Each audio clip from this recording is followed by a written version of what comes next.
Any Commander players in the chat? Here it is. No background music for SG Arcade. We're too zoomed in. I'll go to game screen, so it's a little bit zoomed out.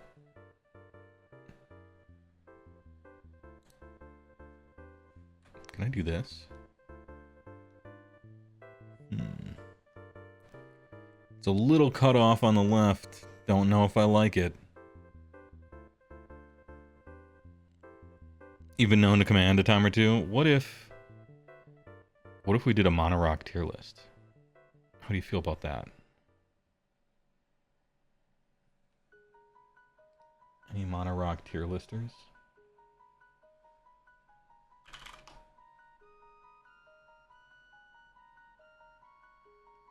You're not sure that you care about Magic except for the art? That's a lot of people, actually. Hold on, I'm gonna... Yeah, let's not clip off the thing from the side, shall we? You can't paint a card well enough. V-Monk plays Commander. Alright, here it is. We got Monorock Commander tier list featuring probably all the Monorocks that matter. I assume we'll find any that need to be added later, if need be. The tiers are S tier, 100% include. You put this in every deck, no matter what, that is able to play it. For the most part, right? A, it's specific, but it's so good. You don't put it in every deck, but if the deck wants to do that, then it's actually like way good, right? All right. B, it's all right. It's all right. Dredge, let's go. Hey, first time chatter. Thanks for showing up. And your name is Dredge. This guy plays Magic. C is budget and or casual, aka bad. Same thing. F, not even once should you play this. Trash, right? I put one in here for not a Monorock. Some of these, I think philosophically, I wouldn't call a Monorock. I wouldn't do it. And then finally, not a Monorock, but it's actually a really good card. Okay? First time chatter, though I think you've rated... Oh, I rated Dredge? Nice.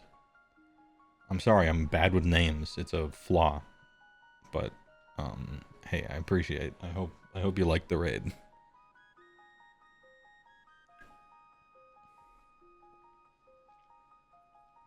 Using this to figure out how to use Monorocks and what they are since you're still Magic Neophyte. Okay.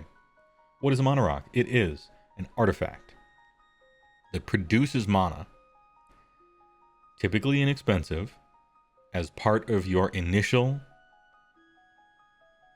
mana curve. What is a mana curve?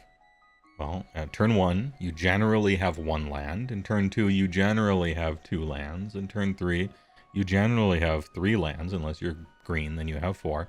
But if you're casting stuff on this curve, you kind of set up, acquire resources, so that as soon as possible, you can start playing spells that are awesome, i.e. that cost more.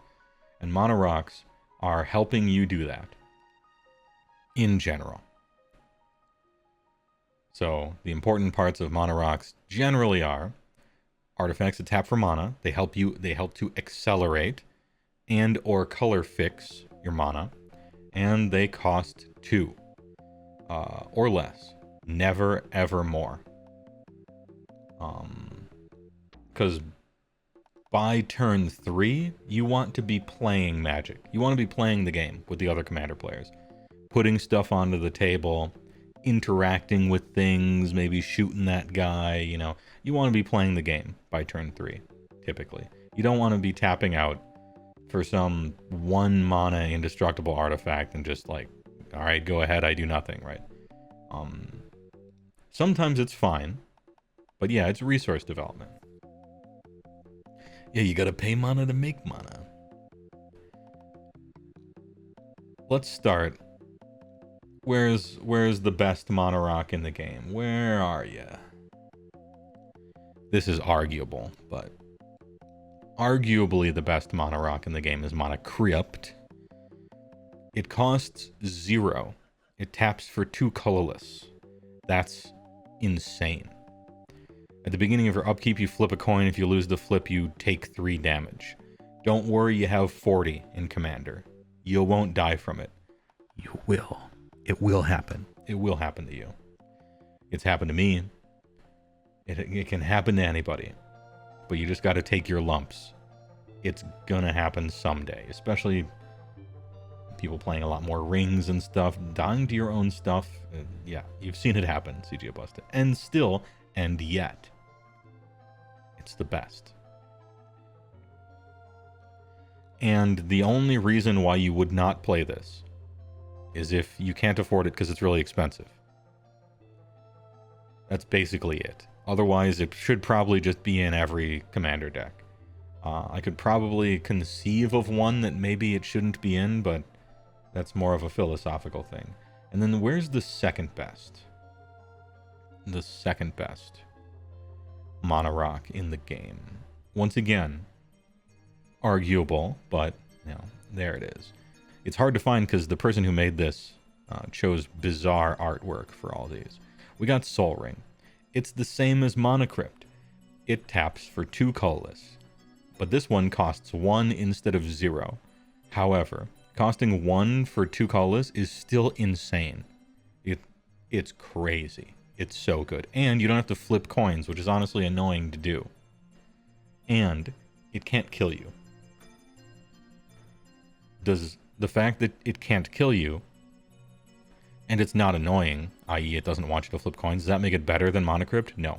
Monocrypt is still better, but it's very good. Set it and forget it. Soul Ring has been printed 100 times. Just printed, reprinted, reprinted, reprinted. I bet there's actually closing in on 100 reprints of Soul Ring. And so it costs $1. And so it's in every Commander deck. If Monocrypt cost $1, it would be in every Commander deck. Alright. It's now like a required state. Yeah, it's in, even the first ones had it as well. Even the first pre-constructed Commander decks all featured a Soul Ring in them. Why is this okay? As a short aside, why is it okay to have vintage power level acceleration in Commander? Why is that alright? Why is that balanced? Well, I'm glad you asked. This is not a competitive format. On purpose, like you stated it in your charter. This is not competitive format. We do not balance for competitive play. It's a casual multiplayer format. We want you to play with fun cards as much as possible. And these cards are fucking fun. And if you play one early, people kind of gang up on you. And so the social nature of the format kind of polices it. Therefore, it's also kind of the mascot of the format. For all these reasons, Soul Ring is fine, as is Monocrypt. And as far as CEDH is concerned, it's fine for that too. Because CEDH is just multiplayer vintage. And as such, you would have these be legal as well. You know? It's just multiplayer vintage, right? Without the Moxen. So of course you should play these in CEDH. That's fine. Next. You think there's actually stats where players who turn 1 Soul Ring in casual actually have worse win rate? Yeah, I don't know how much even though it helps my point, I don't know how much I believe that stat, even though it sounds reasonable. I'll give you guys a little secret. The way I play Commander, I have a Monocrypt in my opening hand. I usually don't play it on that initial turn 1, unless it's going to do something. Same with Soul Ring. I play it the turn that it accelerates me, which might end up being turn 3 or something. Like, who knows what's in my hand, right? Why am I going to flip coins? Why am I playing a turn 1 Soul Ring and everybody is going to target me now if I'm not really doing something with it? Sometimes I sandbag these for a turn or two. Never turn 1 a Soul Ring. I mean, I'll turn 1 a Soul Ring if it's going to be like land, Soul Ring, Talisman of Indulgence or something. Like if I'm really chaining, and I'm playing a deck that is okay with being the archenemy, that's fine. Everybody knew what this was. I'm playing the archenemy deck. Everybody's going to gang up on me. I think this is going to be fun. Let's try to win anyway, you know. But usually, I'm looking at a hand full of, oh, okay, I got a Soul Ring, but then this thing that costs 4. All right, I'll just play a land, go. Draw something for 3. Oh, all right, second land, Soul Ring into card for 3. All right, that's fine. Because politics matter, anyway.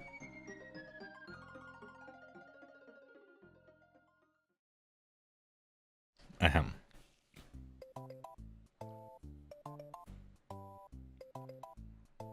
Next up, we have Basalt Monolith. This is an artifact that taps for 3 colorless, and it costs 3. It doesn't untap. You have to pay 3 to untap it. I don't think this is a mono rock. Basalt Monolith.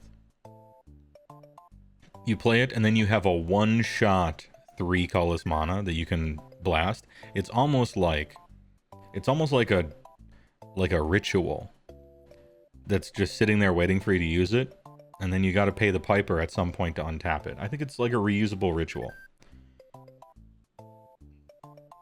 It's also like the easiest win condition to go infinite with in the entire game, next to probably Dockside. Ahem.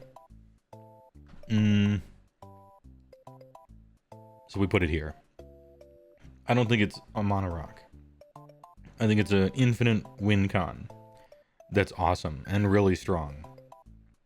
But it's not gonna, like, consistently every turn just give you access to that much more mana. It does that kind of once, which is kind of a ritual, but it's repeatable and it's infinite. I really like Basalt Monolith. It's awesome. It's very good. I don't think it's philosophically a mono rock, so it goes here. Next up is Everflowing Chalice.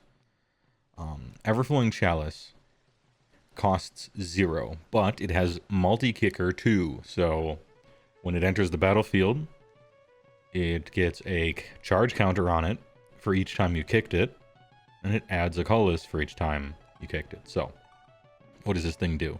Well, it might cost 2, in which case it taps for 1.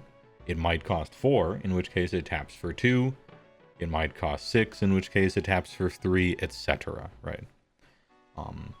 The rate of 1 mana for 2 that's colorless with no other, like, ability on the card is not a good... That's not good, right? If you tap for 1 colorless and you cost 2 and the thing doesn't do anything else, that's not good. If you cost 4 and you tap for 2 and you don't do anything else, that's also not good. So Everflowing Chalice scales up perfectly from not being that great to staying never being great, always, like, as a rate. However, the cool thing about it is, if you draw it late game, you can just tap out and have some bazooka-like amount of mana chilling there if you have nothing better to do. So the scaling is something, and if you have a charge counter deck, you can get a little funny with the counters on here. You can start adding counters to it and doubling them and doing some stuff, right? You can do some stuff to it. As such, it goes into budget, bad, or casual. Its rate is always not great. Not bad per se, but not great, and it doesn't really do anything. And if you're playing a certain type of deck, you can do some funny stuff with it. Which means that I could see someone playing this. It doesn't deserve to be in the trash tier. I think it's budget or casual. Next is Magnifying Glass. This costs 3 and adds a colorless, an atrocious rate.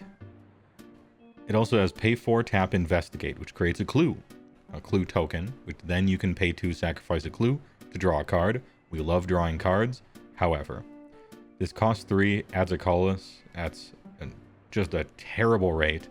Making a clue for tapping 4 plus this is a terrible rate. Actual F tier, complete trash. Don't get caught with this thing in your deck list. Holy shit. Next up is Springleaf Drum. This costs 1.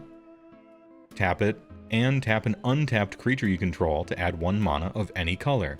1 mana of any color, bonus. Only costs 1, bonus.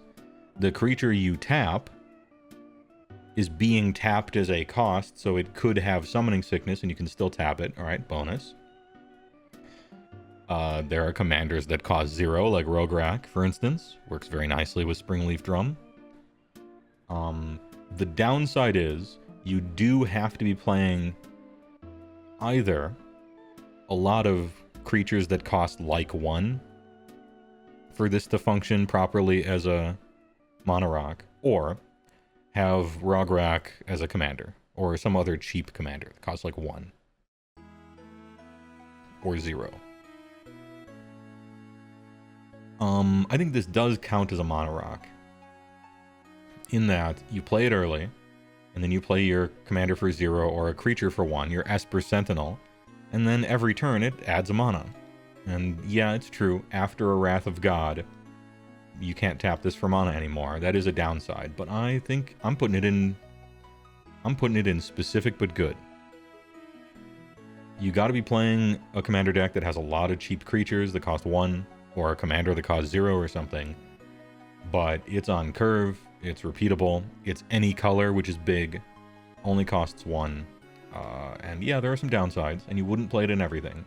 But I think Springleaf Drum, I like the cut of its jib. Next up, Dragon's Horde. Costs 3. Whenever a dragon enters the battlefield under your control, put a gold counter on it. Tap to remove a gold counter to draw a card. Otherwise, tap, add 1 mana of any color. So, gives you a mana of any color instead of colorless, like Magnifying Glass. So, any color is good. Costing 3. Okay. Whenever a dragon enters, you can put a counter on it. So, you have to have cast some dragon already to get your value out of it. I would prefer getting my value... I would prefer drawing cards first, so that I could draw into those dragons to cast them. And the rate is terrible. This is trash, but it's better than Magnifying Glass. I wouldn't even play Dragon's Horde in a dragon deck, I don't think. I don't think I would even play it in a dragon tribal or something like that. Maybe like a shapeshifter dragon thing where you're playing all the 1 mana cost changelings that are technically dragons. I could see maybe playing it in that, but you wouldn't be playing it as a Mana Rock in those decks. You would probably be playing it as a draw outlet, maybe. I'm gonna say the only way you would ever play this is in one single deck ever. And in that deck, you wouldn't really be using it as a Mana Rock necessarily, and it would be bad at that job. But it would be good at drawing 1 card at a time. It's just, no, it's trash. Okay, next. Fellwar Stone. Fellwar Stone costs 2. You love to see it. Add 1 mana of any color a land an opponent controls could produce. Ooh, very nice. It's not quite any color, but it's close enough. And we got another... Is this an S tier? Or is it specific book? I think this is an S tier. It costs 2 and adds 1 mana of any color. To me, that's the cutoff. That's the cutoff for S tier. This is probably the worst S tier card. But it's there. The one downside is, randomly, depending on the opponents you're playing against, it might be the case that, like, all of them have some... they're like all mono red or something like that, and you're a green-black deck playing Fellwar Stone, in which case this thing is like an ever-flowing chalice. But I think that's few and far between. I think it's worthy of S tier. S feels like it should be above average. Well, this is above average. And can go in anything as opposed to Springleaf Drum. I could be convinced otherwise, but at the moment I'm putting it at the bottom of S tier. Let's see how full S tier gets. Next we have Mind Stone. Mind Stone costs 2. It taps for 1 colorless, which is kind of C tier rate. 1 tap, sacrifice it to draw a card. Man, drawing a card is really good. The reason I like Mind Stone is late game when you top deck it, you can pay 3 to cycle it. It cycles for 3, essentially. Like one of those cycling lands. So that's nice. If your Mono Rock isn't a totally dead draw on turn 1,000,000, that's like a bonus. You get a bonus point for that. You actually get to draw a card off of it a lot less than you might think. And also, you kind of don't want to be sacrificing your mana, even late game, because it's precious, and you kind of do it if you're screwed, but it's nice to be able to do something if you're screwed. It's alright. I wouldn't put it in every deck. I wouldn't even put it into most decks. But I would totally play it. I like drawing a card. Late game, it's not so bad. Solid B tier. Good work, Mind Stone. Next up, we got Talisman of Indulgence. Okay. All the talisman are just simply going to go in A. They cost 2. They add 2 different colors, which you presumably want both of, that do a damage to you, or colorless and don't do damage to you. Great. You play it in red-black decks. Literally every red-black deck. But not every deck, right? So A tier. They're great. These are good because they cost 2 and you can immediately tap them. Like if all of your land is tapped, except for a Talisman of Indulgence, you can Lightning Bolt something. That's why I like all the Talisman cycles much more than the Signets. Where are the Signets? We should talk about them because these two are often compared. Talisman of Indulgence, or the Talisman cycle and the Signet cycle, both cost 2. Both tap for 2 colors in some way. One is 1 tap, you get both, and one is one or the other, but you take damage. The Talismans are way better than the Signets, I think. You don't need to feed something into it. There are certain combinations of mana where you end up needing double blue, but you just can't do it because it has to give you these 2, and this one can be one of that. So the Signet cycle is sometimes awkward in ways that just taking a damage sometimes, and less than you might think, is much better. I don't even know. Man, I really don't like the Signets. I don't think they're down into B tier, but I think they're very worse than the Talismans. I might even put them down into B eventually, but there it is. Mind Stone used to be better when colors like red and white were really lacking in card draw. Yeah. But I don't think that helps Mind Stone's case. It's just like an example of how shit those colors used to be. That they would have to stoop to blowing up one of their things to draw 1 card. Like, this is the level that they must sink to, you know? Anyway. Obelisk of Bant. It costs 3. It adds 1 color of 3 types. It's just trash. Yeah. It costs 3, adds only 1. It's a terrible rate. Doesn't do anything else. Don't get caught dead with it. Just awful. Unsure of why it even exists. Next thing we got the Border Post cycle. You can pay 1 and return a basic land you control to its owner's hand, which makes all these pretty bad. And it enters tapped, and then you get this thing. I don't think this is a Mono Rock. I think this is sometimes a combo piece in weird decks that play basics sometimes, but that comes into play tapped. You have to return a thing, you have to pay. It's just not a Mono Rock. It's something else. Yeah, it's like a landfall enabler, I guess.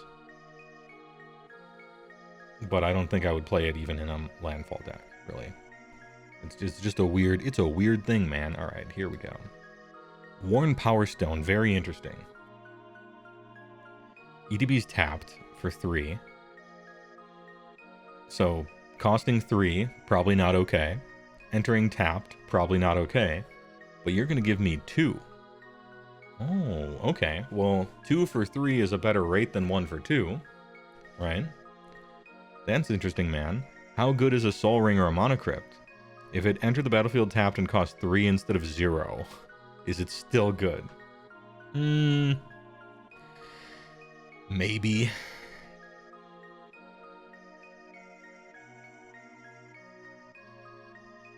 This shit's like an A- B+ for me. It's alright.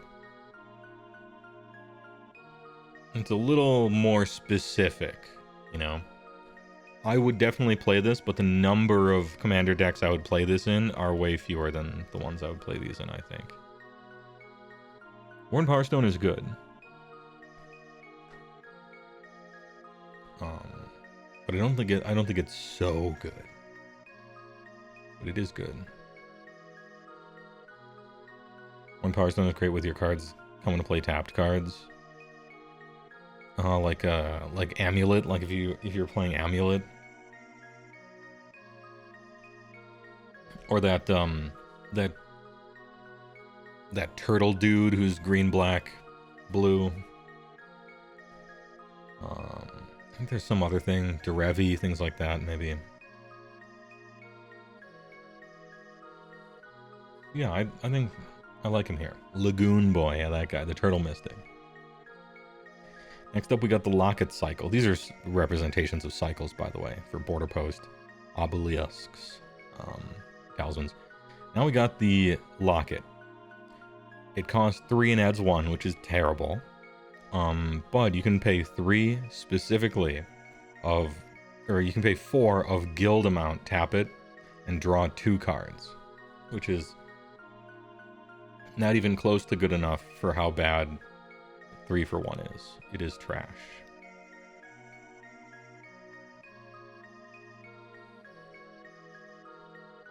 Oh, nice. Good morning. Oh, we got morning gooders in chat. 8:30 p.m. by me, but I guess welcome aboard. Anyway, lockets are trash. Next. Thran Dynamo. Look at this dude. Look at this. What a weird man. You can't watch, but you gotta shout out your Liquid Metal Torque. A tier. I'll give you a spoiler. It's A. Thran Dynamo. You cost 4, and you add triple colorless, and you can tap right away. So really, what I like about Thran Dynamo is you get to weave this thing into a normal turn. This is why Untapped is so good for stuff like this. I have 6 mana available to me, and there's a card in my hand that costs 5. Well, now I get to play a Thran Dynamo, and then play the card for 5, and I don't miss out on anything, right?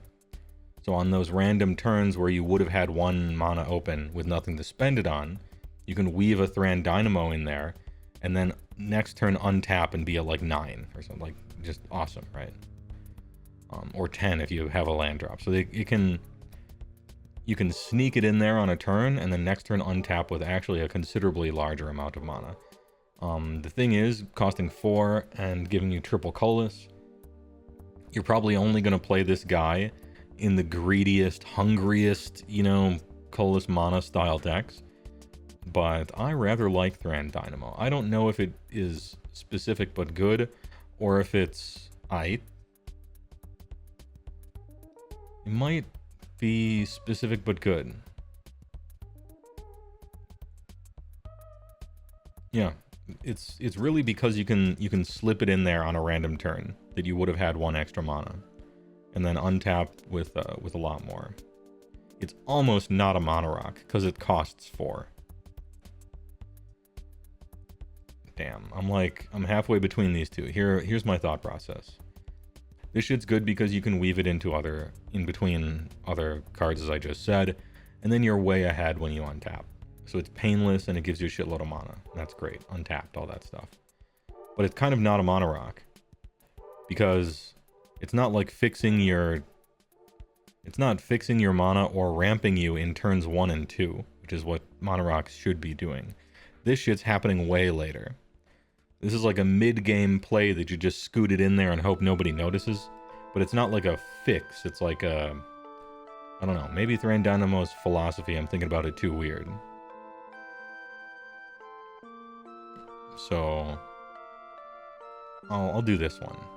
It's not really a mono rock because it costs too much, but it's a good juicer. Yeah.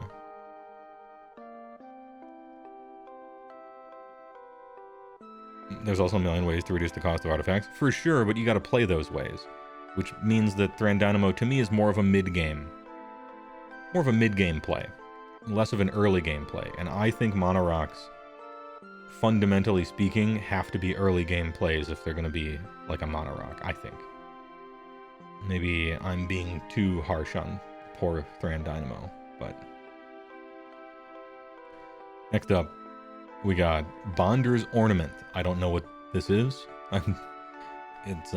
Maybe it's a cycle, I don't know. An ornament, huh?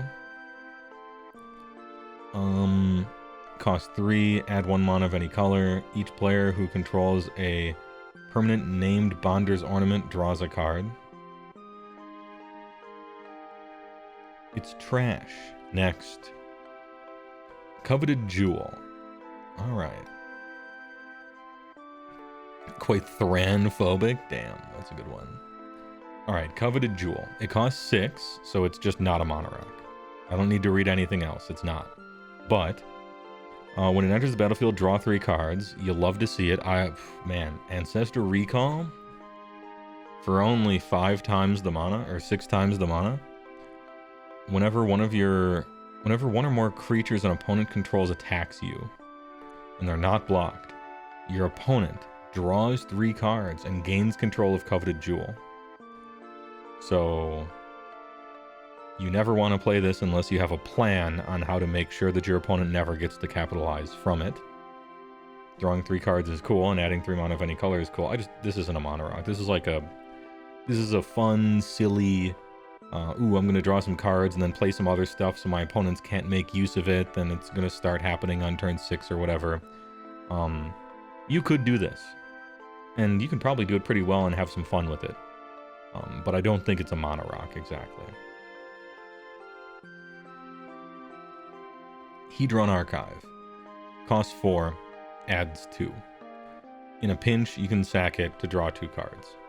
For 6, so you can pay 6 to draw 2. Which isn't the greatest rate. However... you play this in like Giga artifact decks where this thing costs 0 at some point and you're just kind of like drawing, but I don't know. Am I not counting this as a mono rock again, just like Thran?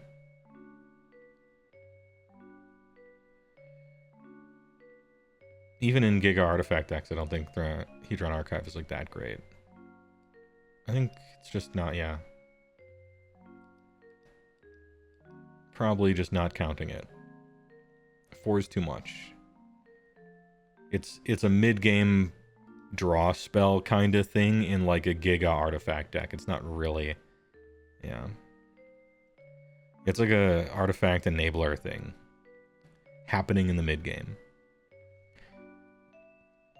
Next up, Cursed Mirror. Cursed Mirror. This dude can I enhance? Is this better for you guys? You can maybe see the card even. Apologies for that. Cursed Mirror. Taps for a red. It's a red artifact for 3. And as it enters the battlefield, you may have it become a copy of any creature on the battlefield until the end of turn, except it has haste. There was a time where I said that any artifact that costs 3 and is trying to be a mono rock is automatically trash. With the arguable exception of Worn Power Stone, which isn't necessarily great. And then they came out with Cursed Mirror. And now I'm like, damn. This shit is cool. So you're telling me I have a Cursed Mirror, and on turn 3, I'm gonna copy my opponent's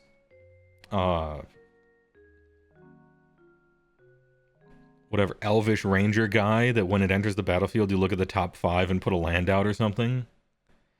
I'm gonna copy my opponent's Strix to draw a card. Or like an Oracle of Moldiah for 1 turn, play 2 lands, and then it just like turns into a red mana. It's actually kind of sick. there will be, and there's probably going to be a lot of instances where you're not just going to get to Cursed Mirror, Solemn Simulacra, and be like, let's fucking go, mono red, hell yeah. Instead, you're just holding a Cursed Mirror and no one has any creature out that matters. And you just play it, nothing happens, and then it turns into a red mana. Yeah, that kind of sucks. But remember what I said about drawing your Mono Rocks late game? This shit is sick late game. In fact, here's the problem. Cursed Mirror is better late game than it is early game. It functions better as an actual card than it does as a Mono Rock. Because 3-for-1 sucks, but, you know, copying one of your opponent's creatures with haste for 1 turn, you get the ETB effect, maybe a tap effect, that's actually good. I would only ever play this probably in a mono red deck. Every color you add to the deck makes Cursed Mirror probably worse. I don't know, I think this thing's kind of sick. Yeah, this shit's like a real Magic card that has add a red mana, just kind of duct tape to it. But, I think it's pretty playable. I'd play this card, I think. I would play the shit out of this card, probably. It almost belongs in not a mono rock, because really it's a Magic card. It transcends what it means to be a mono rock, because it's actually a bad mono rock, but it's like a good card in its entirety. Next up, Elemental's Palette. Cost 3, adds 1 of any color. Whenever you cast a spell with X, put 2 charge counters on it. Add a colorless for each charge counter on Elemental's Palette. Spend this mana only on costs that contain X. Okay. So you play this in like X mana tribal theme. Maybe with some charge counter stuff.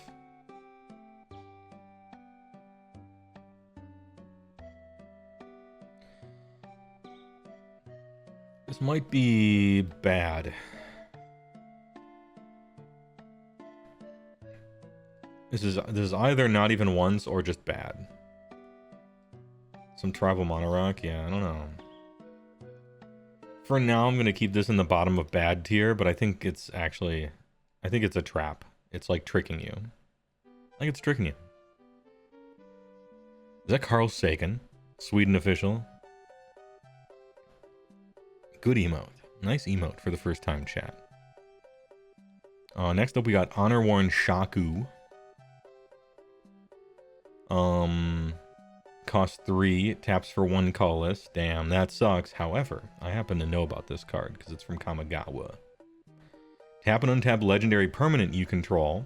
Untap Honor Worn Shaku. Hey, alright. Giving me Springleaf Drum vibes. Except, this thing does a once. This thing, you're just, I mean, however many dominoes you want to knock over that happen to be legendary, each one's giving you a colorless mana. That's actually kind of sick. If your general is very cheap, it could be the most expensive, worst version of Springleaf Drum ever.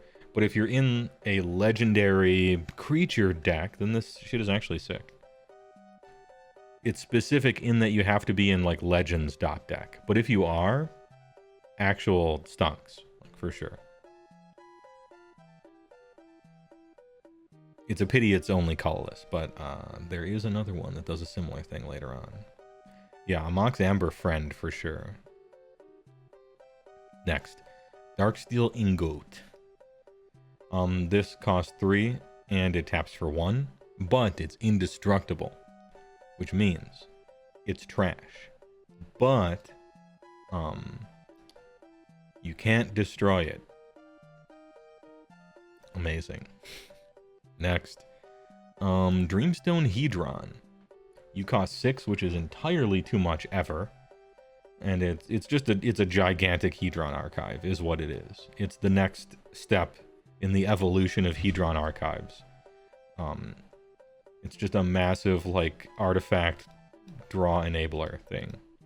You know, we got Mind Stone, the tiniest version, which is okay, and then we have Hedron Archive, which is just a combo piece. And the same with Hedron. Jeweled Lotus. Damn, it says Lotus, and it costs 0, and it says 3 mana. Holy shit. Is it just as good as Black Lotus? No. Is it totally playable? For sure. Add 3 mana of any one color. Spend it only to cast your commander. Only to cast your commander. So, does this go S tier auto-include into every deck? I don't think so. No.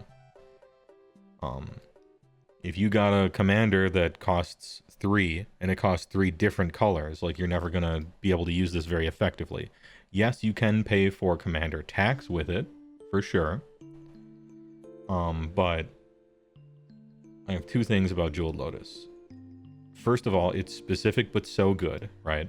You have to be in a deck where your general is few enough colors so that Jeweled Lotus almost single-handedly puts it onto the battlefield, right? But secondly, what is a mana rock? This shit's a dark ritual. It's just a ritual that happens to be an artifact. It's not a mana rock. It's a dark ritual. Colored gray. Is it better than Basalt Monolith? They're probably, but they're too different. This shit goes infinite by accident, so I'm gonna do it like that, I think. Anyway, it's probably an A tier actually at the very top, but it's not a mana rock, so it's real good. As a stupidly low-level casual, what made Black Lotus so busted to cause the overrating anything that says Lotus? What made it so good? Well, it costs 0 and adds 3 mana. And so something, if you play 1 land a turn, you could wait 4 entire turns and then cast something for 4. Or, on turn 1, you could play a land and a Black Lotus and instantly have it out, and maybe run away with the game. Running away with the game is harder in Commander because it's a multiplayer, but in 1v1, it's, like, oppressive, right? Most of the restrictions you have that matter in the game of Magic have to do with resources. And a card that rockets you 3 ahead on resources is like, and costs nothing, is just kind of too good of a rate. And that's why everybody is like, yeah, Black Lotus is too good. Also, it's like the most expensive card. It's the most famous card in Magic. And so that's going to add to the whole mystique as well. Next up, Thought Vessel. My man here costs 2. You have no maximum hand size, and you add 1 colorless. God damn. Here we have a 1 for 2 rate, which is just as bad as Everflowing Chalice and some other stuff, right? But it does something else. It gives you no max hand size. No maximum hand size is exactly the ability you want to accidentally acquire somehow, but not really go out of your way to get. If you're playing the kind of commander deck that I would normally play, every card you play is some grotesque ultra value dirtle nonsense that just has you draw a million cards and do nothing, right? And so you don't want to discard those to hand size. You don't want to suffer from success, right? Anyway, shit's pretty good. I'm thinking that it goes in the It's I tier, though. A simp for you have no maximum hand size and giga value as I am. I don't think it rises higher than It's I. To me. Tapping for a colorless is a little stinky. It's a little stinky. 2 for 1 is a fine rate with other good stuff happening. 1ER mentions Reliquary Tower does it better, which is usually true, but not always. In really niche situations, you actually want Thought Vessel instead of Reliquary. Actually, not even really niche. You played your land for the turn, and you just drew 7 cards. Because you wheeled. And you wheel into... I don't know, Thought Vessel, right? and then you cast another spell, you draw a million cards. Well, you can cast a Thought Vessel and not discard, but you can't play another land. So sometimes Reliquary Tower, it depends on the situation. A lot of times you made a mistake to get into the situation you're in, but, you know. I think Thought Vessel is usually slightly worse than Reliquary Tower, but sometimes it's not. Don't want to get into a whole thing. Good comment, though. Hot take, no max hand size slows the game down too much. How so? If somebody has 12 cards in their hand and has to decide which 5 cards they discard, like that, doesn't that slow the game down? As opposed to just saying go and then holding the cards in their hand? I think like making the decision on what to discard slows the game down more than not doing so, right? And in a multiplayer format, a lot of times you can just hand wave stuff. You can be like, I'm gonna,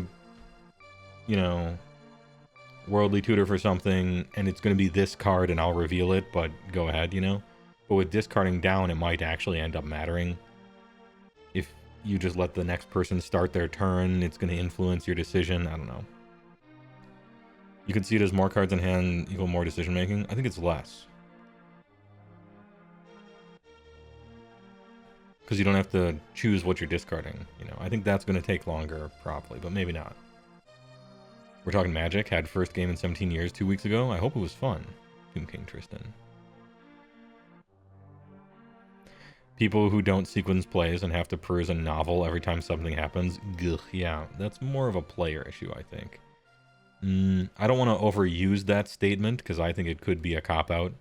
The player issue, not card issue. I think that statement could be a cop-out argument, but in this case, I think, yeah, skill issue Dio. Do I have a button for that? I think I do. Hold on. Let's go. I got a button for that. All right, yeah, skill issue Dio. Azorius Clue Stone. These are Clue Stones. What do they do? They cost 3 and tap for 1. That sucks. But you can pay 2 and sack them to draw a card. They're trash. But they're not as trash as the Loggets. I don't know. They're close. It doesn't matter. Everything this isn't in order. It's trash. Next. Who's that? I don't know. Some anime. I haven't watched the anime, and I haven't read the manga, but I got a clip of it for my Steam Deck, so heh. Next up is Gilded Lotus. It taps for 3 of any one color, costs 5. This is sort of a boomer EDH card. People played this in the before time. Back in the day that people were right of replicating Primeval Titans 5 times, you would like put Gilded Lotus and Mind's Eye in your deck. But nowadays, I don't think people play stuff like this that often. I think it's mostly gone the way of the dodo. Also, it costs 5, and so it ain't no mana rock. But I think it's more playable than all this other. This shit sucks. Maybe we'll do it that way. Yeah, it's just not a mana rock at 5. It was great. You played some Commander after hours at Warhammer Tournament. Perfect time. Oh, the perfect time. That's what I try to line up at all. And I usually manage to get it at AOS tournaments. The most recent one didn't end up happening due to technical issues, but that's the good one. You play Age of Sigmar all day, and then you play some Commander at night. Why is Basalt Monolith so low? Because it's not a mana rock, but it's real good. So this, don't be confused by this being at the bottom of the list, as in the least powerful. This is actually the least powerful. These are just 2 side issues. Basalt Monolith, I don't think it counts as a mana rock, because you don't tap it every turn. It's sort of like 1 turn on, 1 turn off kind of goofy thing, but it goes infinite with everything, and it's awesome. And so it's not a mana rock, but it's real fucking good. You only know about skill issue Dio from my stream. Oh, nice, Seep the Thief. Perfect. Anyway, I hope that answers your question, Carrion Lich. And good question, because obviously this shouldn't be low because it's really good, so that's why I made a point. Next up, we got Power Stone Shard. What is this? Cost 3 adds 1 for each artifact you control named Power Stone Shard. That'd be really cool in a format where you could play more than one of everything. And if you are playing a bunch of Sculpting Steel, you know, copy effects and shit like that, you have so much better targets than Power Stone Shard that I don't want to talk to you. I still think it's better than Field Mist Border Post, though. But, hey, you can pitch this to Force of Will. So, it's going up. It's going up just because of that. Anyway, yeah, it's, trash. Non-Highlander format, never heard of it. I mean, they used to have those back in the old days. Ahem. Should one bring an EDH deck as part of your go bag for Warhammer tournament? Yes, and not only do I say yes immediately, but I am so... Hold up. Good evening, new and/or perspective. I'm going to my own... I'm going to mine own YouTube channel. Your first Age of Sigmar tournament checklist. Alright? Read them and weep. What do you bring to your Age of Sigmar tournament checklist? Gaming supplies checklist. Alright?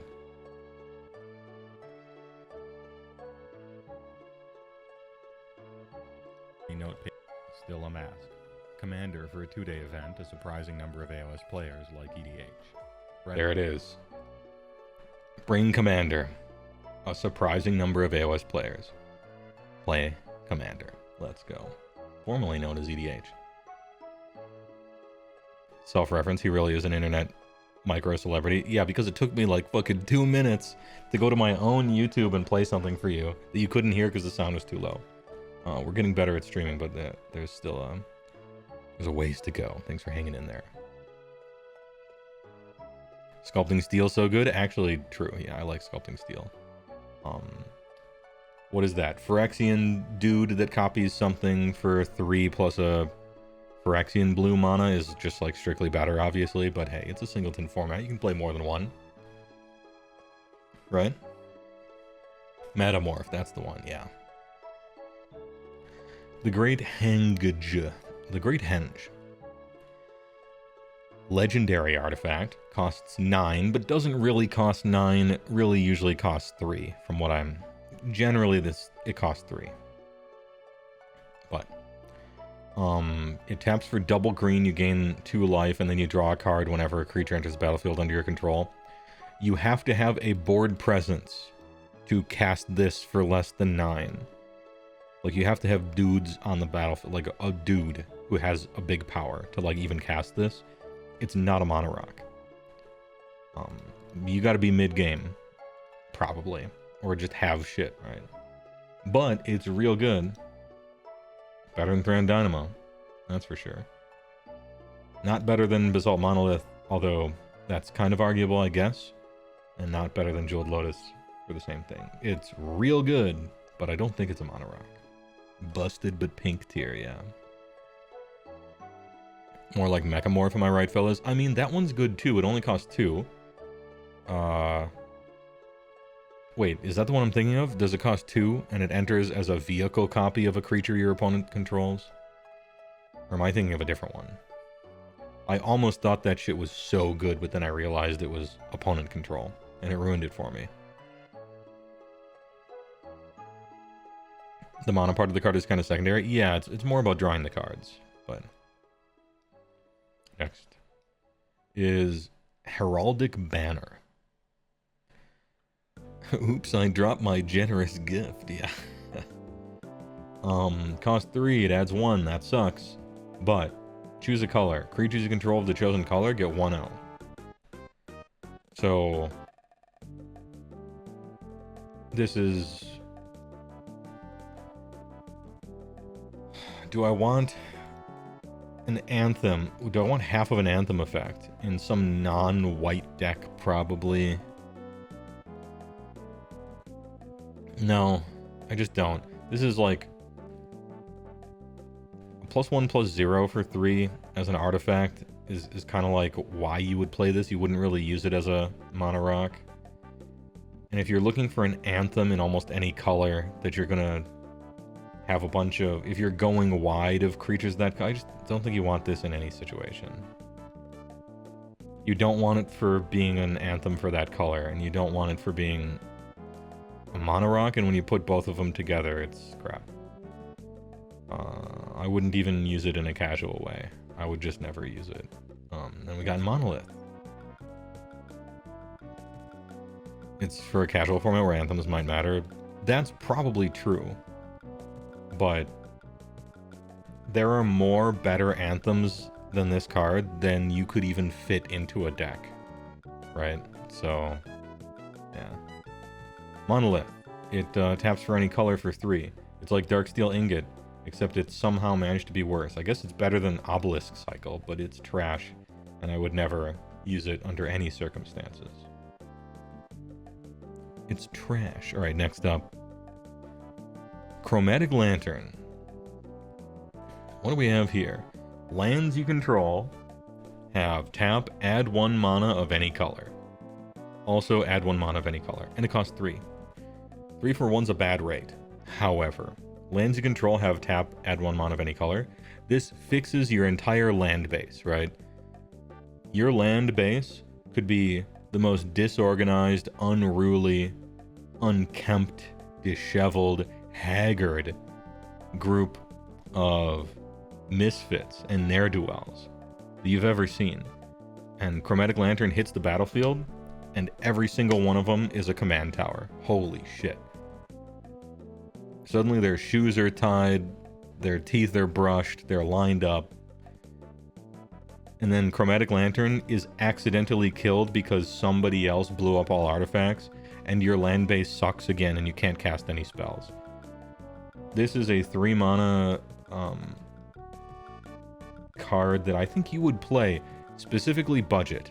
I'm looking at you right here. If you are playing a budget 5-color deck, your land base is going to be terrible. And so having Chromatic Lantern hit the battlefield and just fix that is probably worth it. So I'm going to put this in budget C tier. Is it auto in any 5-color deck? No way. I think it's auto in budget 5-color decks. Yeah. What does fixing mana mean? Okay, so there's mana acceleration, which you play this, and now you have 1 extra mana than you would have. So you're accelerating the number of mana you can produce. Mana fixing is generally referring to color. So if you're a 3-color deck, you're red, white, and blue. If you play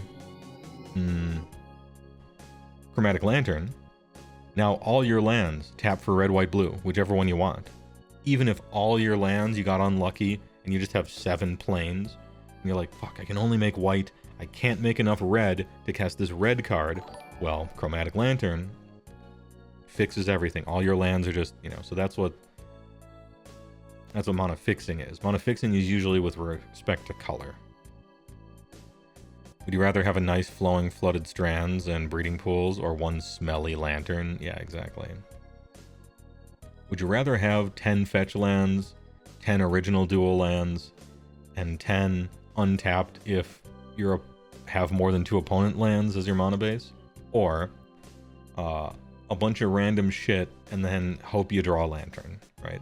Well, the difference is one of them's $1,000, and the other... Actually, one of them is probably $2,000 by now. And one of them is, I don't know, 2 people at Taco Bell date night. Favorite thing to exile in Arena, Chromatic Lantern, and Frustrated Scoop after 2 awkward mana screws in turns. Oof. That's a rough one. Yeah, you can lean upon this too hard, and it might burn you. And a lot of times, it's not like people are going to necessarily target this to screw you over on purpose, but a lot of cards just accidentally blow shit up.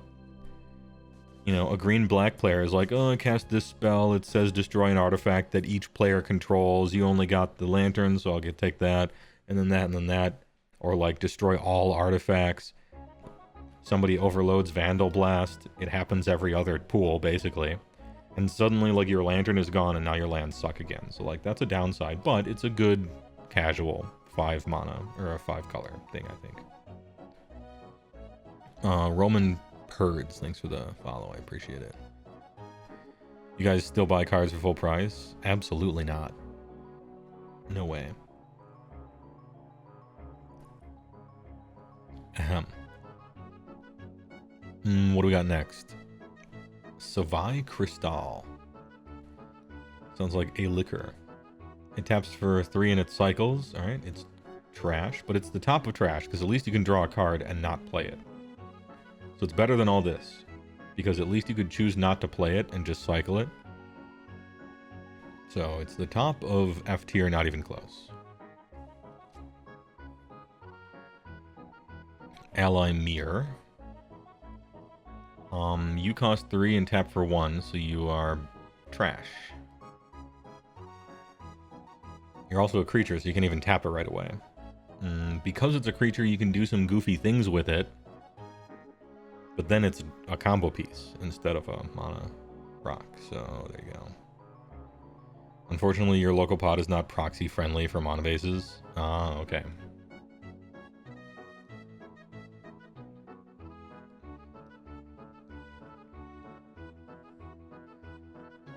They get better proxies, you would say, and they'll never, yeah, get just straight up use counterfeits instead, right? Same thing. That and the fact that they're cutthroat means it'll lean into pay to win over time. Oh yeah, if they are, then it's an arms race, right? Mana Geode. When it enters the battlefield, you scry 1. That's cool. I like scrying. It doesn't make 3 for 1 good, but I like scrying. Good try. Close to the top of trash tier.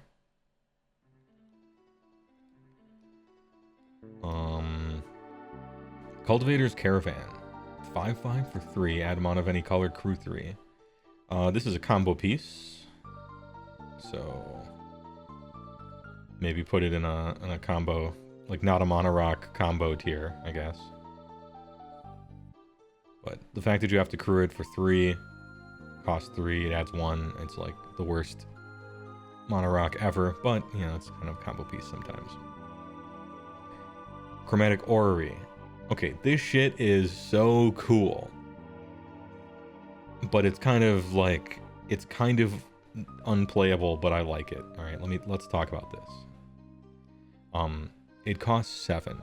Now, I know what you're thinking. That means it's unplayable. And you are right. Okay? So, you're right. We'll move past that. You may spend mana as though it were mana of any color. That's really good, and it's hard to find on cards that don't just do that. And so, like, filtering all your mana for free into other colors can really help in a lot of different goofy-ass Rube Goldberg style infinites, you know? Also, it taps for 5, kind of nice. It's not quite the Thran Dynamo weave it in between your other spells if you had 1 hanging. If you have 2 hanging, it's a lot less, but you can still kind of do it even though it costs 7, which is a lot. And you can pay 5 and tap and draw 5 cards if you're in a 5-color deck. This is not a mono rock, obviously. I don't even think I would call it real good, necessarily. But, damn, I'm like tempted to play it in a bunch of stuff. So, alright. We'll put it at the top of the not a mono rock tier. Played in Mirror, same thing.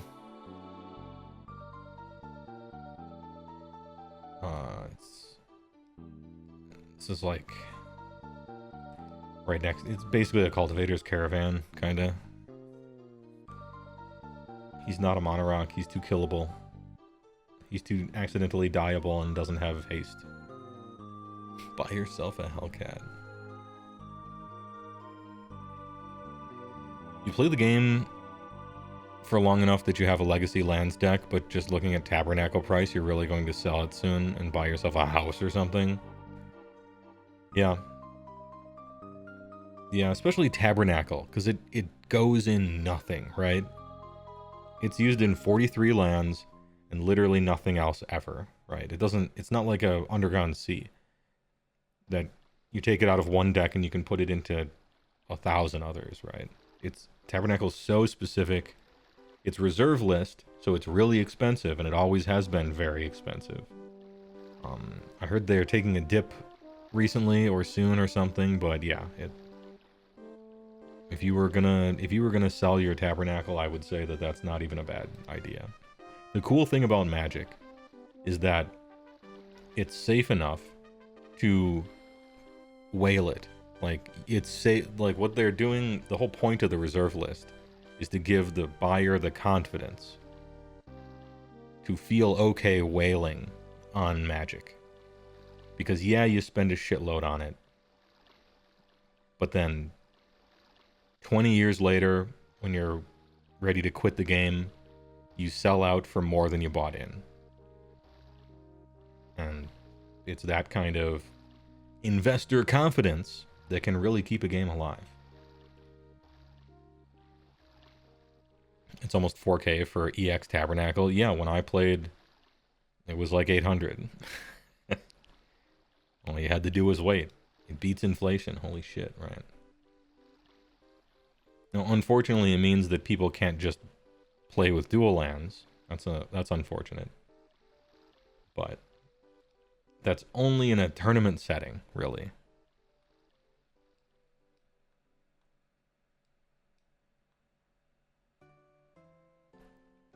Liquid Metal Torque. Sorry, Liquid Metal Torque.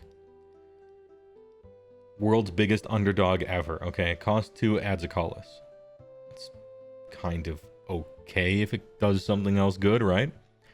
Target non-land permanent becomes an artifact in addition to its other types until end of turn. That's good. Okay. I'm gonna start talking specific and then get general. You're in mono red.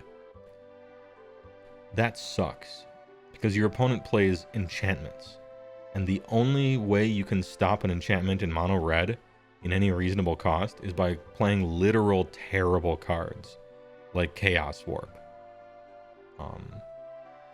Or you tap Liquid Metal Torque and use one of the 100 million excellent artifact destruction you have, and that enchantment is gone.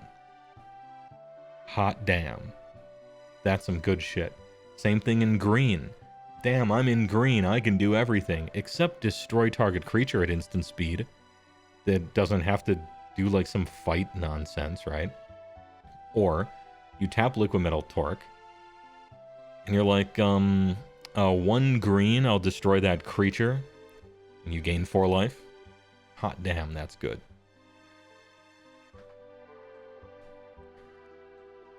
Liquid Metal Torque is so sick. Also, quick shout out to my lady, Baba Lee Saga,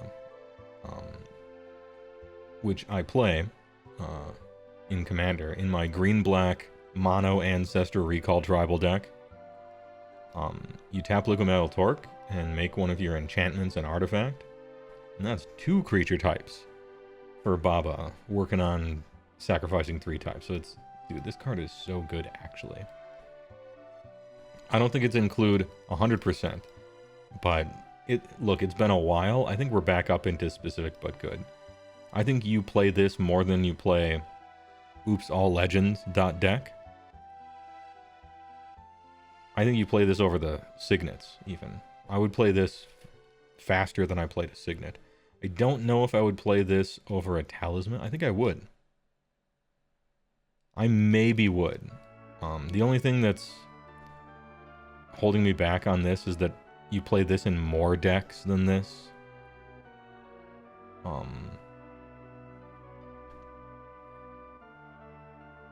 Yeah. Anyway, these 3 kind of depends. But yeah, it's hella cute. It's probably the highest on the tier list that is just cute. Same with this, I guess. But yeah, Don't underrate it. This shit is awesome. So cool. And good for politics, too. The not often mentioned commander politicking. Opponent has a blazing Archon on the battlefield, and they're definitely going to win when it gets to their turn because they have an Oracle of Moldiah, and the top card of their library is a power artifact, and they have a Basalt Monolith in play.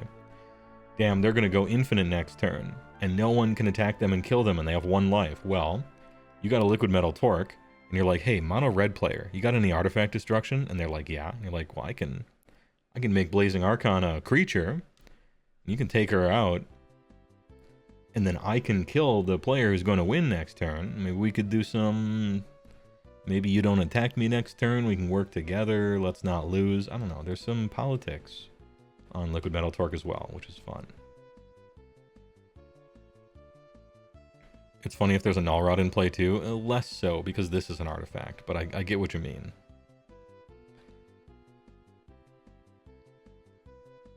Good for turning your non-artifact creatures into artifacts if needed for combos or to avoid stuff. Yep. Some, like, untapped target artifact stuff, or each artifact gets whatever. Whenever an artifact dies, draw a card, and just, you know, real quick. Real quick. Next. What do we got? Crowded Crypt. Cost 3, adds a black. Part of the Cursed Mirror cycle, as far as I know. Whenever a creature you control dies, put a corpse counter on it. And then pay 6, tap, sack it. Create a 2/2 black zombie creature token with Decayed for each corpse counter on it. And a creature, by the way, some people don't know what Decayed keyword does. If Decayed is on a creature, it means that creature is trash. A creature with Decayed can't block. When it attacks, sacrifice it at the end of combat. So it's... don't think like this makes anything good. You get a Decayed counter on it. And that means it is trash. And that means the Crowded Crypt is trash. And so into the trash it goes. Decayed means it's fuel for Aristocrats fodder. Yeah, Decayed means it has one job, and that is being sacrificed to a Phyrexian altar. So that your 3 different Aristocrats buddies can all make everybody lose 1 life or something like that. Or Ashnod's altar, whichever you prefer, you know. Plenty of altars. Next up is Strixhaven Stadium. What is this? Fake Sugar Stadium? 3 mana. Add 1, put a point counter on it. Whenever a creature deals combat damage to you, remove a point counter from it. Okay, we're playing... I don't know the rules of soccer, but it's some sort of soccer, I guess. Whenever a creature you control deals combat damage to opponent, put a point counter on it. If there's 10 or more point counters on it, remove them all, and that player loses the game. Okay. So this says player loses the game on it. You have 10 creatures and you attack. And then someone dies from you hitting just them. It doesn't kill everyone. It says that player loses the game.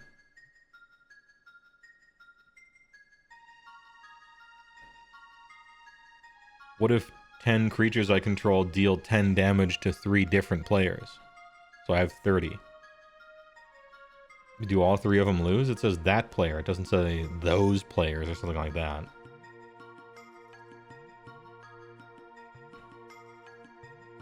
Is this just like a shared animosity with more steps?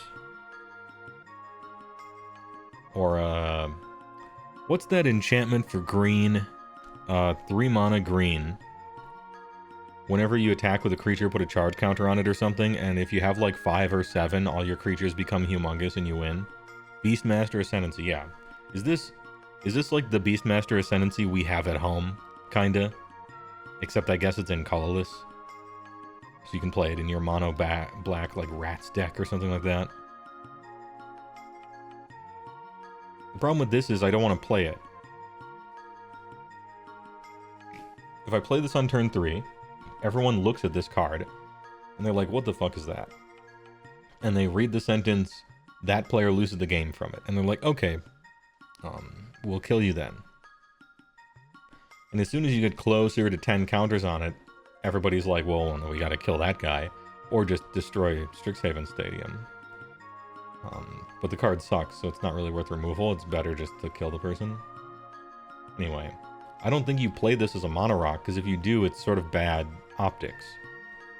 And then if you play it as a card, it's just like the worst Beastmaster Ascension ever. So I just think this is not a mono rock. Regardless of how good or bad it is, I just think it actually punishes you for playing it as a mono rock, besides being a 3-for-1, which is also bad.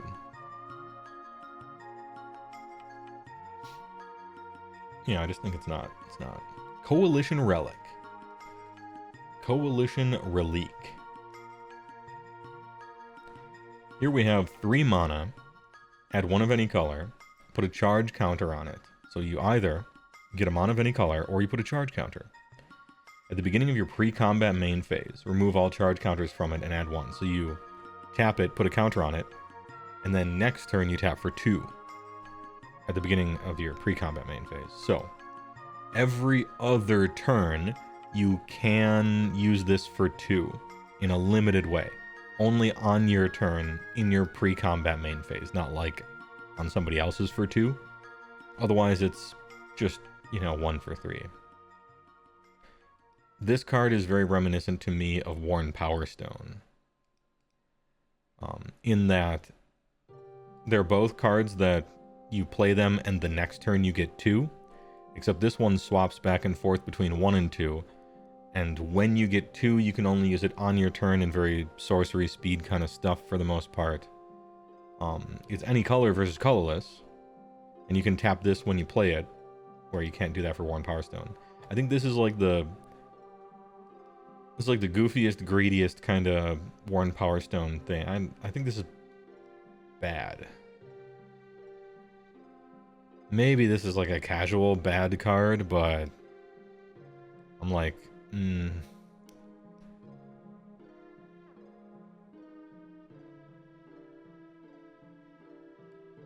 think it's like this is Coalition Relic is the absolute best mono rock that sucks in the game. I think it's the best shit mono rock.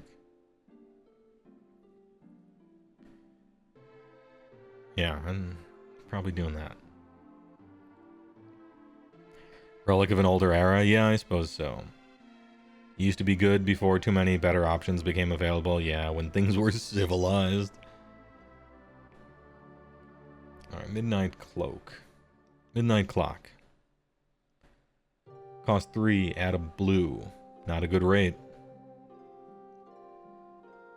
Pay 3, put an hour counter on it. At the beginning of each upkeep, put an hour counter on it. When it has 12, shuffle your hand and graveyard into your library and then draw 7 cards and exile it. Okay. You might think that this sucks. And you're probably right, but hear me out. It's at the beginning of each upkeep, not yours. So it's, you play Midnight Clock, you are 3 turn cycles away from getting a free Time Twister. Which, that's not so far away. 3 turn cycles, 4 players, 3 each. You can also speed it up if you want, if you care to. This is the kind of card that, like, it kind of sucks as a mono rock early, but then right when the mid game is about to happen, it lets you Time Twister. Now, you have to, and sometimes you might not want to. Sometimes you got 1 combo piece in hand and some draw, and you're like, alright, I'm going to sit back on this hand and see what happens. And then Midnight Clock is like, fuck you, here's a hand of 5 lands, right? So that could suck. That might be not great. But I think that's a personality check. It's just like, it's like draw 3, discard 1 at random. That's a personality, it's like the card gamble. You're either the type of person who's willing to play the card called Gamble, or you're just not. I think Midnight Clock is in B, it's I. This is like pet card, but kind of playable, right? I'd put it up there with Cursed Mirror. I think it's worse than Cursed Mirror. Probably better than Worn Power Stone. I think it's alright. It has big downsides in that as a mono rock it kind of sucks. And you have to draw the cards. You have to get rid of all your stuff. If it was a May, this card would be like, maybe A, I don't know. But it would be an actual card. Shit's kind of cool. This is fun. Remember fun? I know I'm like retired Magic Grinder guy who doesn't like mono rocks that cost 3 and everything, but remember fun, you know? Got myself a beverage. No, it's not a Milky's, CGO Busta. I ran out of them. And they're kind of pricey. I tried Clock and Atraxa funsies, and it's alright. But the exiling itself is not fun, yeah. Ahem. Yeah, I wish you could repeat it. I wish you didn't have to exile it. Because I want to continuously do that forever, but I get why they did that. Yeah, the great Milky Drought. Ahem. Next, Arcane Signet, except with the disgusting peasant artwork instead of the based. Awesome symbol with the retro card frame, but that's alright. That's okay. It's S tier, and it's like Felwar Stone, only better. Here we have 100% S auto-include. There are maybe decks you might not play it in, like Super Green, right? But everything else, you're good. It costs 2, and it adds 1 mana of any color that you care about. Your commander's color identity. Yep. That's great. This is the standard from which you judge everything just about. Besides vintage cards, right? It's so good. I think they should print more. What is there to say about it, really? It was a great idea. They made it for Commander. It's awesome. It costs the right amount. It's just great. Gonti is only one that wants film art. Yeah, it'd be like Gonti or maybe like the 3 sisters in Esper. So what Tension 8105 is talking about is, notice how it's only your commander's color identity, which 100% of the time that means any color that you care about, but sometimes in some weird decks you're playing your opponent's cards, and so you would actually need the tap for mana that they have. Time to get fired up! I hope you realize the power of meat now. Damn, CGO Busta. Realizing the power of meat, 50 Milkies and a mule? Damn, independence never felt so good. 50 mules and... Wait, 50 Milkies and a mule, not 50 mules. Thanks for the $50, CGO Bust. I really appreciate it. Thanks for the acres and the Milkies. I'm gonna drive to the Korean grocery store next time I leave the Wizard Tower and get some strawberry Milkies. And you know what? I rather like the yogurt flavored ones too, even though that sounds gross. Anyway, big thanks. Thanks for being so generous. They print Arcane Signet a lot, true. Yeah, so it's cheap. It's got the best of both, right? It's cheap, it's printed a lot, and it's just great, right? 2 mana to tap for any color, enters untapped, doesn't have any bullshit random. Ooh, I take damage, I need a creature or something, colorless, fucking cost 3, why? Enters the battlefield tapped, which I'm noticing this list doesn't have a lot of the... Oh, no, it does. It's got charcoal diamond and stuff on it, so we're good. Ahem. CJ buying Heywoah dinner tonight? Well, I spend a lot less than $50 each meal. I'm gonna stretch that out. That's about 4 meals. Hell yeah, brother. I appreciate it. Dinner is important, you're right. Where's my dude Ornithopter of Paradise? I think... Isn't there a 2 mana... thing equivalent? There's not, because Ornithopter of Paradise costs 2. And there's a whole bunch of like little mirrors and stuff where it's like, here's a 1/1 for 2 mirror that taps for white, you know, and red and all that. I think it'd go in the creature that costs 2. That's not a monorock though. In fact, these aren't monorocks, these are creatures. What am I thinking? I don't know how a creature ended up into the not even once tier, wherein in fact, it should be in the not a monorock tier. It is a creature. AKA a monodork. And that's a different tier list. So, alright, apologies for the brand there. You live on $3 frozen meals, you too stretch your money out? Yeah. I used to, but they contain so much salt that I just decided to find a different way to eat cheap. But I didn't mean to accidentally shit on the way that you eat. So, anyway, charcoal diamond. You gotta do what you gotta do when you're trying to spread things out, right? Charcoal diamond costs 2. Nice. It taps for 1 mana of a color, which I guess is better than colorless. ETB's tapped, which is bad enough to probably tumble it all the way down into like you would only ever play it in a mono black deck, and even then it kind of sucks. It really is nice. You really do want your shit to enter untapped and not be kind of fucky like signets are, because later on you want to weave them into a turn you were doing anyway, where you have 9 mana available and you're going to spend 8 and just weave in an arcane signet somewhere. This shit is 2 and it just slaps out and sits there. I think... Is Charcoal Diamond... Let's see. Chromatic Lantern is probably the best casual bad, right? I don't think Everflowing Chalice is good. You can do stuff to it, but I don't think it's good. Is Charcoal Diamond better or worse? I wonder. All of these cards are like kind of bad.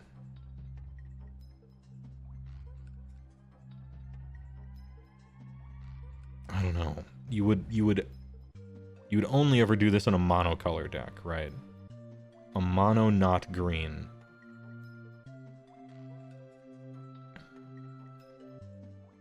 So I guess that's more likely than X tribal and charge counter tribal. But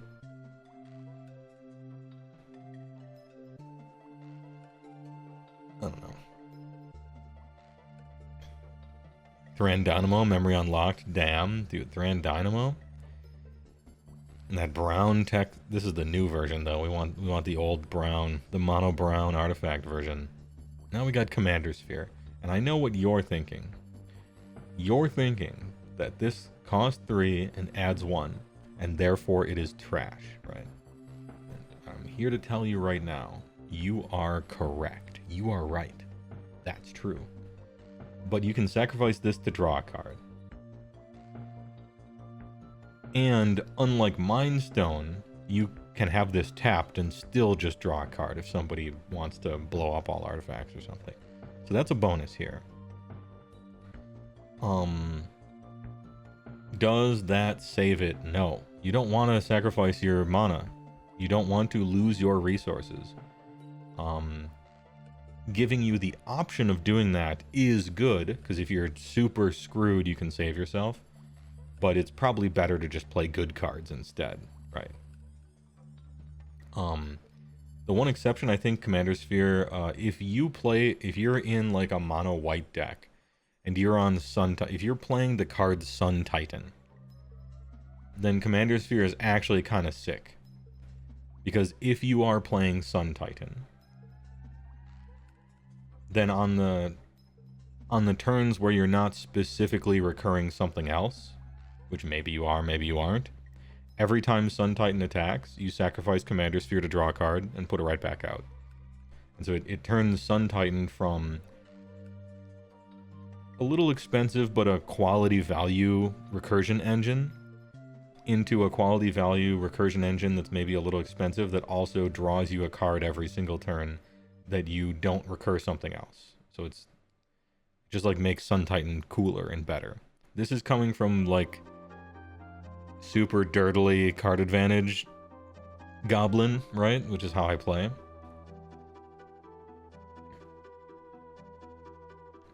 So it's just cool. Like it interacts very favorably with Sun Titan, and so I put it here because the card is actually bad. It's a bad card, but if you're playing Sun Titan, you can team up and have it be fun. You can have fun with it in a casual setting, and so I think it's right in here with the second place. But first, you have to be playing kind of a casual deck, and then second, you have to be playing Sun Titan. But if you get those two things, you can have fun. It's allowed. Giggity Gobbler. Can you join my Clash clan? It's Giggity Gobble. I have no idea what any of that means. I'm gonna need more information from you. Thanks for being a first-time chatter. But I have no fucking idea what you're talking about. I'm willing to listen, though. I just need more information, that's all. Next up, Unstable Obelisk. Cost 3, taps for 1, that sucks, but you can pay 7 to sacrifice it and destroy target permanent. I remember Unstable Obelisk, just as I remember the 5 mana colorless exile target creature spell, or the 7, maybe it's a 7 mana or a 6 mana, I can't remember. This is part of the absolute copium depths of mining to the center of the planet to find a way not to lose to Iona, back when Iona was legal, okay? After Iona was banned, you didn't have to play absolute garbage like this. It's trash. And even when Iona was legal, you shouldn't have been playing crap like this. Just take your loss, or counter the spell. Just take the L. Dimir Key Runes. So these are the Key Rune cycle. They cost 3, they add 1. They can become a creature. That sucks. They suck. It sucks. It's trash. Next. Skyclave Relic. It costs 3. It's indestructible. It adds 1 mana of any color. That's bad. But you can kicker 3. So you can pay 6, which is in the not a mana rock tier down here, you know, where like you can Dreamstone Hedron this thing. And if you do, it enters the battlefield. If it was kicked, create 2 tapped tokens that are copies of Skyclave Relic. So you can either get 1 for 3 or 3 for 6. Okay, 3 for 6 is a better rate than 1 for 3. It's still not a good rate, but it's at least up to a 50% of your mana back, right?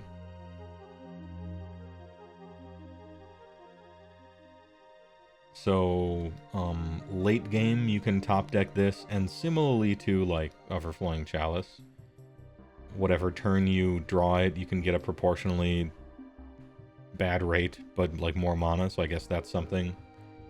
No charge counter foolery here.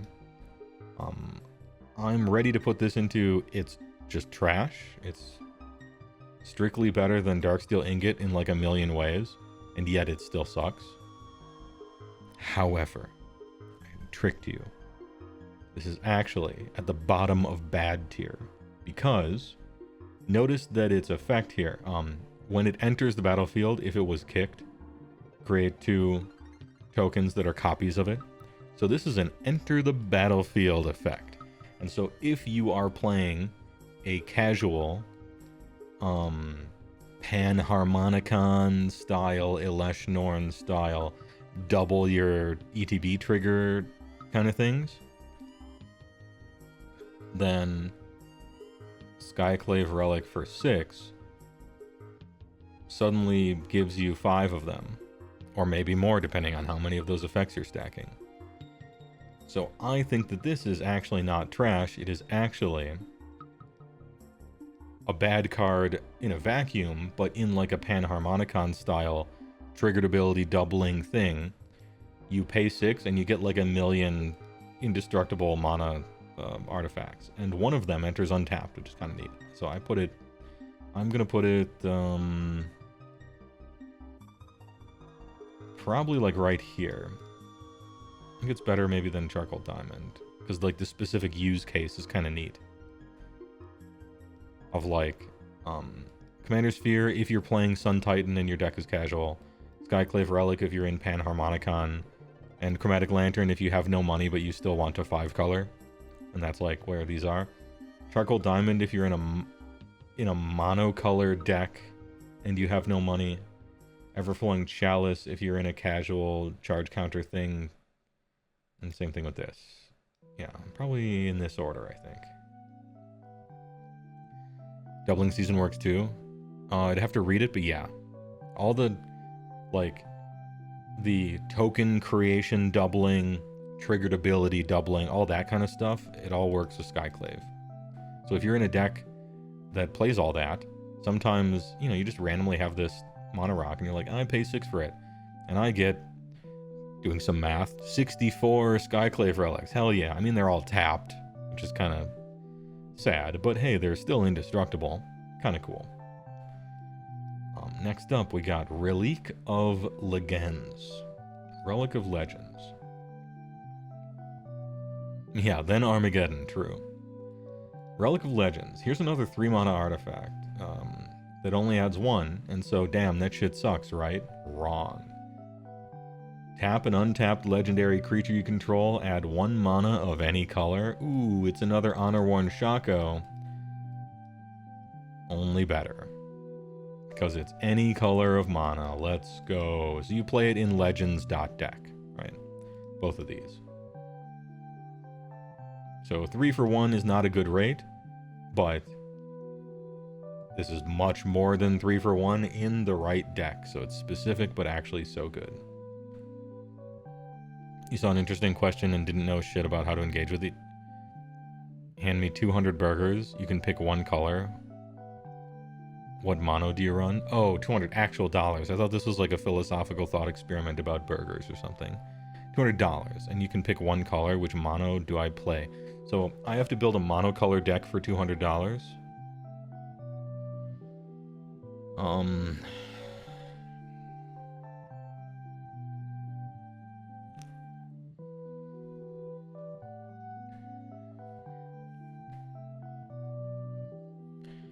I can't make mono red. I don't think I can make mono red any fun for 200.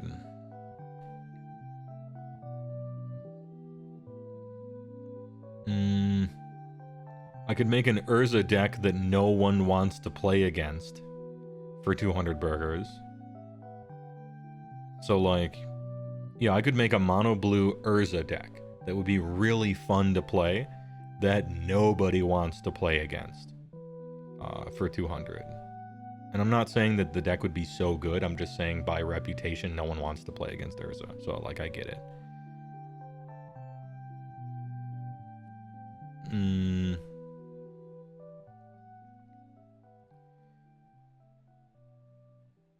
I could play mono white if I hated myself.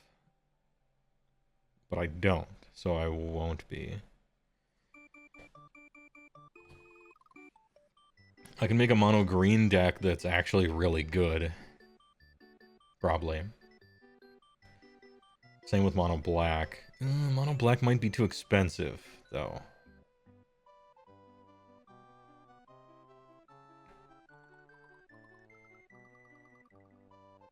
That's the problem with... So, monocolor decks are not inexpensive. Their land bases kind of are. Mono black braids? Nah. Braids is banned, first of all. And second, it wouldn't be any fun. I don't like to play stacks. I don't think it's a fun play style. I don't like putting stuff out that randomly stops people from doing stuff and they just have to deal with it, you know? I like to be more proactive, I guess. I don't like the stacks playstyle, really. The black braids is banned, yeah.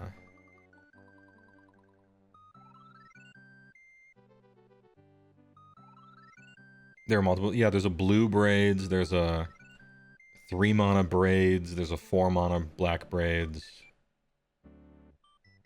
Oh, you meant Braids of Risen Nightmare. You must have, because it's not banned. Yeah, you love stacks out land destruction. Oh, I like land destruction. But I'm not really a stacks kind of player. In 1v1, I'll play anything. In fact, Workshop was so fun. Workshop, real fun. But in Commander, I operate under a different mindset.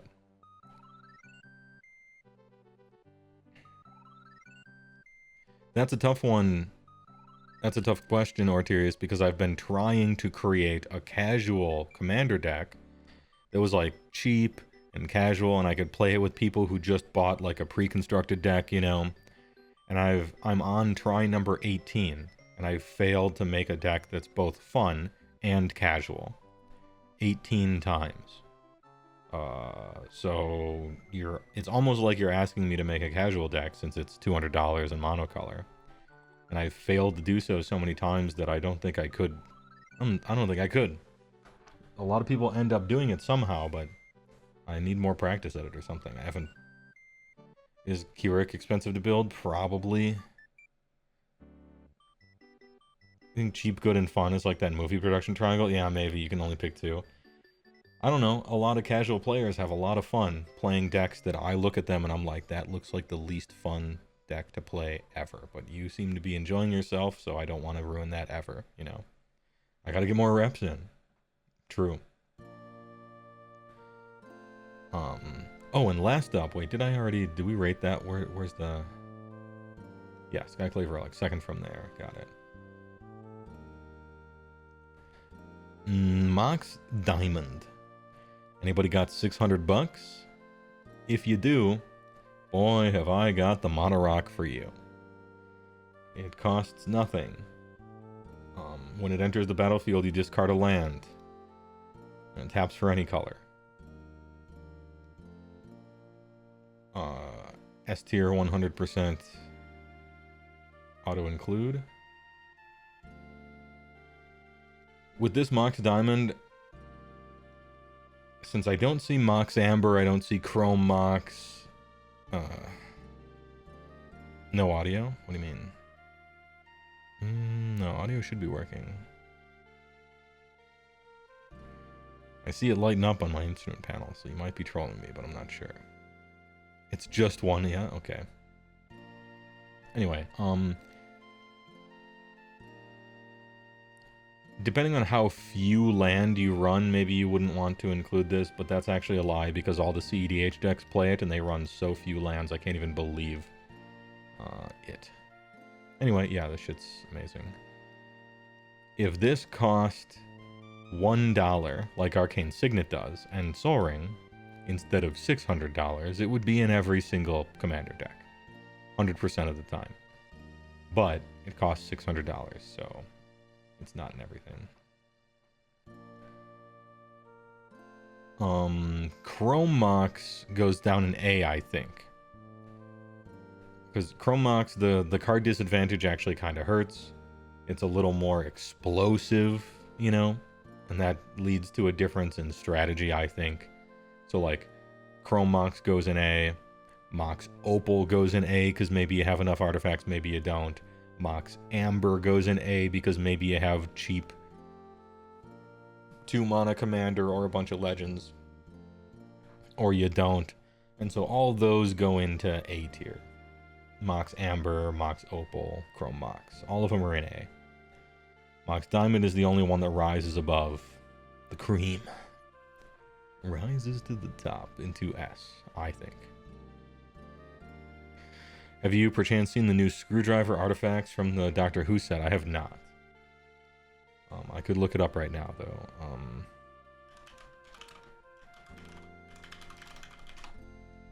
Doctor Who Screwdriver MTG. Let's check it out. Are they all the same? Oh, there's Sonic Screwdriver and Laser Screwdriver. I see. Okay.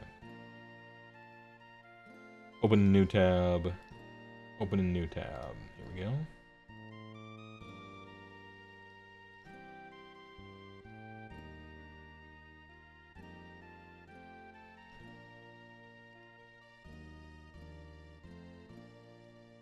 Alright, first one. Cost 3, taps for 1 mana of any color, bad rate. Looks like a lightsaber. Or an adult toy. Pay 1 tap, untap another target artifact. So it's like a expensive, bad Voltaic key. Or you can pay 2 and scry 1. Or you can pay 3, target creature can't be blocked this turn. Ooh. Target creature can't be blocked this turn is actually kind of nice to have on something in several decks. 3 tap is a lot to pay for that, but yeah, this just has a bunch of really useful bonus shit on it that you might want to do, and everything is like slightly too expensive. 3 is a little more than I want to pay for this. I'm used to just tapping to untap an artifact instead of paying 1. I'm used to just tapping instead of to scry 1. And I'm used to paying 2 for target, so like all of it is a little too expensive, but it's all on the same card. So do you want to play it? Probably not.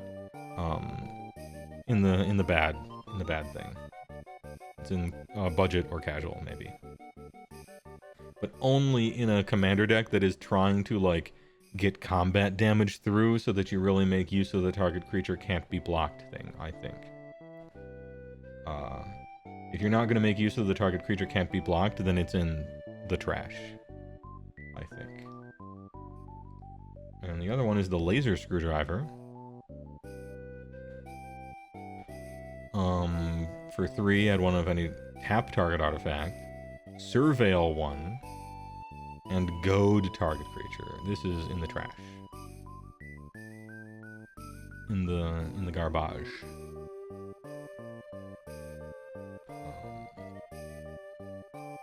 Is Lee also not a mono LDE? Lion's Eye Diamond, I assume you mean? LED? Instead of LDE? Are we talking about Lion's Eye Diamond? Monia? It's not a mono-rock, no. It's a combo piece. It's an Auriok Salvager's combo piece that produces infinite mana. Or sometimes acts as a Jeweled Lotus, except you also discard your hand, but it's worth it. Because it's like a ritual, right? It's a one-shot, you know, you get mana and then it goes away. Not really a mono-rock. Mono-rock is the combo to let me cast a spell, true. Big true. There's also rotating fireplace. Okay, let's check it out.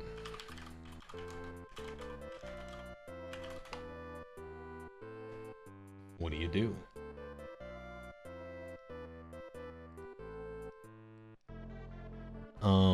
Rotating fireplace enters the battlefield tapped with a time counter on it. It costs 3, that's not a good sign. An amount of colorless equal to the number of time counters on it. Pay 4, tap time travel, activate only as a sorcery. It's trash. Into the trash it goes. Yeah. Big time trash. You can like put more charge counters on it. Or time counters, I mean, I guess, but like, yeah, it sucks. It's a trash. Any others that we may be forgetting here before it's time to look through all the tiers and see if they all still make sense at the end of the day? I think I'm gonna start. Alright, not a mono-rock, but really good. Yeah, I don't know that I would say Thran Dynamo is real good. It's definitely the odd one out amongst these 3, but that's why it's last place. Not a mono-rock. Yeah, all these are like either too expensive to be considered one, or basically combo pieces. Or creatures, which are not mono-rocks, they're mono-dorks. Or like, what they do isn't necessarily like about mana, yeah, so that's fine. Trash that you shouldn't ever play, let's see. Yep. Cards that cost 3 and give you 1 mana and don't do anything good besides are just universally unplayably bad. Get out of here. You are crap. And then 1 card that used to be played maybe when Iona was a thing. And then a trap that isn't good. But it's the top of the not good tier. Every other turn, on your turn, you can cast a sorcery with an extra mana sometimes. But it's not good. Everflowing Chalice, which is also actually not good, but you could play a charge counter deck with it and get some value. Hey, where's...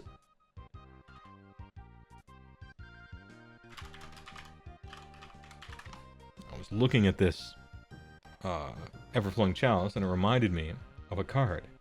And that card is Astral Cornucopia, which is a mono rock. This guy right here. Triple X.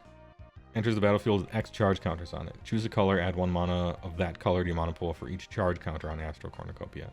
So, speaking of cards that are bad, literally. Astral Cornucopia is the same as Everflowing Chalice.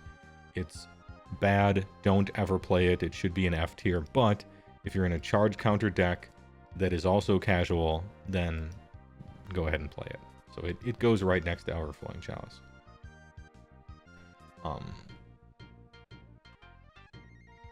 This thing is for X-Spell Tribal, but I think it's a stretch even for that, which is why I put it in the bad tier. I don't know if I would even play this in a I don't know that I would even play it in an X-Spell Tribal deck, to be honest, but that's why technically I'll put it here, I guess, as a mercy. Charcoal Diamond is good for budget monocolor. Commander Sphere is good if you're playing Sun Titan. Skyclave Relic is good if you're playing double trigger. ETB doubling, token doubling strategies. It can be fun in there. And Chromatic Lantern is good if you are poor, but you still want to play 5 color, because it'll fix your land. It'll fix your mana base until it blows up.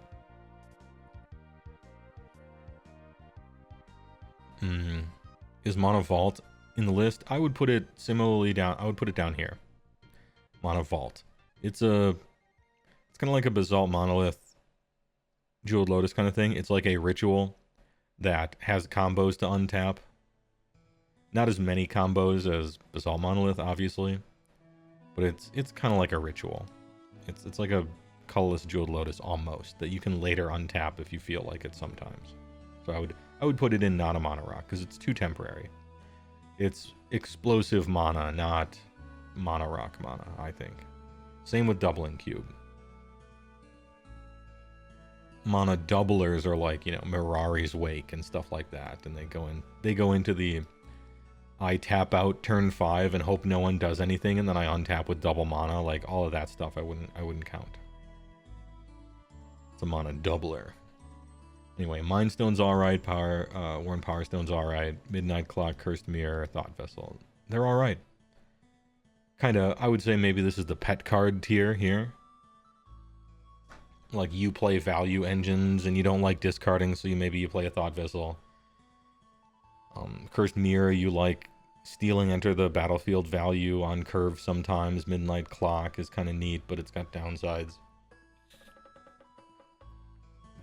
Mind Stone.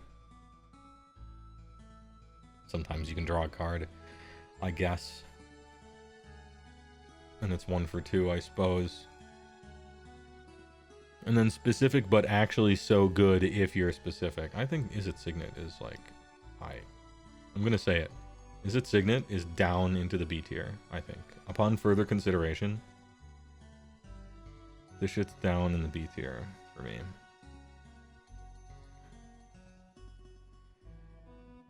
One into tap adding to is awkward enough that I don't think you get to be A. I think you're B. And I would play probably all of these before a Signet, even in a 2-color deck. Probably not Mind Stone. So I would probably play all of this before a Signet in a 2-color deck.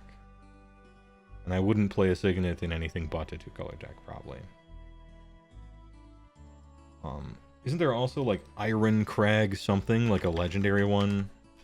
And it turns into an equipment or some shit. It's like new. Yeah, here we go. The Iron Crag. This is also not on the list.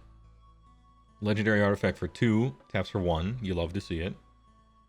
When a legendary creature enters the battlefield under your control, you may have the Iron Crag become a legendary equipment artifact named Everflame. Hero's Legacy. If you do, it gains equip 3 and equipped creature gets 3/3 and loses all other abilities. So that's like not great.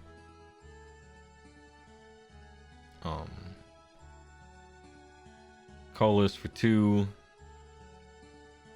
This whole ability is just like blank. I don't consider this anything. It essentially doesn't do anything. Like you sometimes, I don't know. The fact that it's legendary is cool, so if you're playing like a Legends Matter kind of deck, that's like the cool part of Iron Crag. I would put Iron Crag into the like C. It is cool looking, yeah. I think it's C. Possibly even it's alright if you're using it in like a Legends Matter deck. Because then, I don't know, you're on some historic thing or, ooh, I play it and I draw a card because it's legendary and maybe I can untap a legendary permanent or something. I don't know. So like maybe the bottom of B for it. But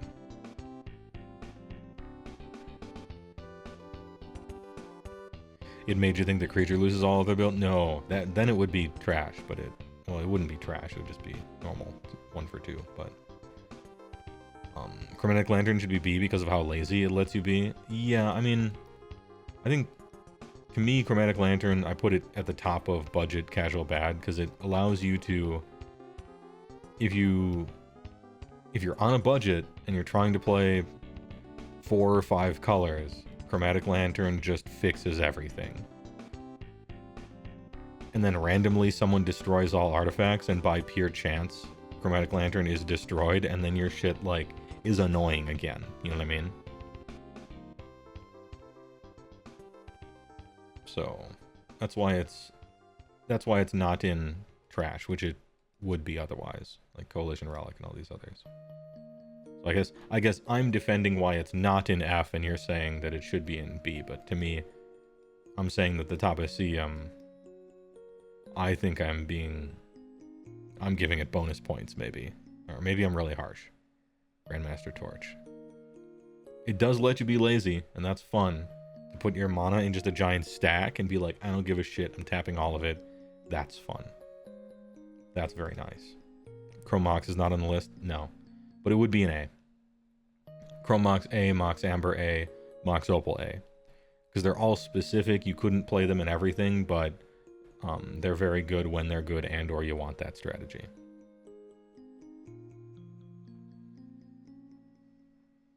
Have you seen any of the Divorced Dad's TCG pack opening vids? No, I haven't. I don't know about it. Divorced Dad's TCG pack opening vids. Interesting.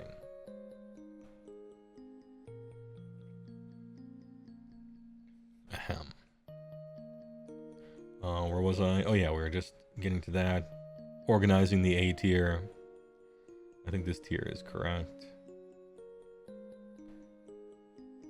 Yeah, this is looking good.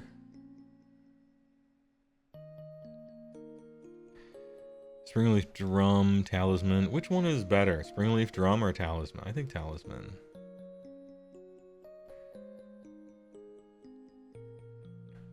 This one's so easy and clear, I guess. Drum is Orcish. I don't know. They printed the black orc creature and it made Springleaf a little worse, I guess. So this is probably the true order. There's Talisman Cycle, Springleaf, which is very specific but really good. Torque, which has infinite bonuses to it. And then if you're playing Legends Matter, these two are like pay 3, tap for 3 or more. Just like Basalt Monoliths that untap every turn. Does Paradise Mantle count as a mono rock? Yeah, maybe. If Springleaf Drum is in the list, then I think Paradise Mantle has to count, because they're the same card, just about. In which case, yes, and it would be right next to Springleaf Drum. It would probably be worse than Springleaf Drum, because this, you can tap it with the creature that has Summoning Sickness, and Paradise doesn't. So Springleaf is better. But yeah, I mean, you're playing both if you're playing like a 1 mana, 2 mana commander style deck, right? So. And then up here, we got the best, the second best, the third best, the fourth best, and the fifth. This one is well below the other 4, but I think it's better than A tier stuff. 2 tap for any color, untapped, is pretty much the gold standard for non-vintage cards, right? So, I mean, could argue top of A, could argue bottom of S. Every once in a while, you're going to be in a pool or in a pod where like Felwar Stone doesn't tap for the thing you want on turn 3, and that makes it like suddenly worse than this, right? It has nothing to do with your choices, it's just who you happen to be playing against. But I don't know, I think I still put it on S, just like the very bottom of. Alright. And I talked about the ones we didn't include, and we talked about the ones that are real good but not technically mono rocks, I think, for various reasons. Alright, hey, nice tier list. Thanks for watching it.